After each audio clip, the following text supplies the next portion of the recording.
সাধারণ মানুষ না খায় না মরার মতো অবস্থা আছে বর্তমানে। এই স্টুডেন্টের বিরুদ্ধে সব মানুষ চলে যাবে, কিন্তু দাবি দেওয়া থাকবো, সেটা একটা নির্দিষ্ট একটা স্থান থাকবো, সেখানে করব।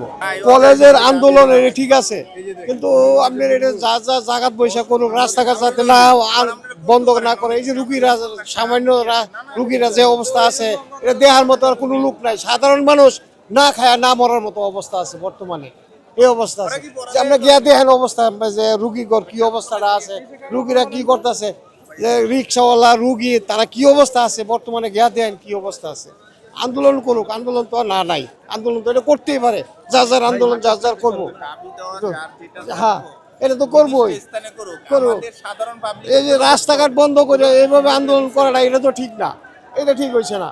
এটা আপনার সরকার দেওয়া দরকার, এটা আপনার পাবলিক কি অবস্থা পাবলিক যখন খেপব, সাধারণ জনগণের দেওয়ালে পিঠ থেকে গেছে।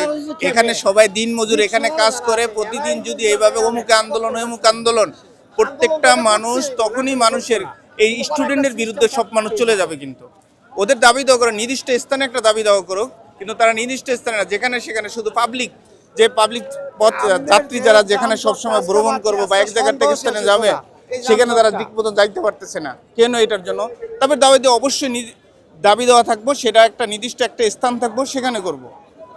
আমাদের সাধারণ পাবলিকের কেন কষ্ট হবে? প্রতিটা দিন মানুষ দিন খেটে খাওয়া মানুষের যে কষ্টগুলি কেন ভোগান্তি হবে? এটার জন্য আমাদের খুবই কষ্টকর ভাই, এটা খুবই কষ্ট, যা বলার মতো না। ঠিক আছে, থ্যাংক ইউ ভাই।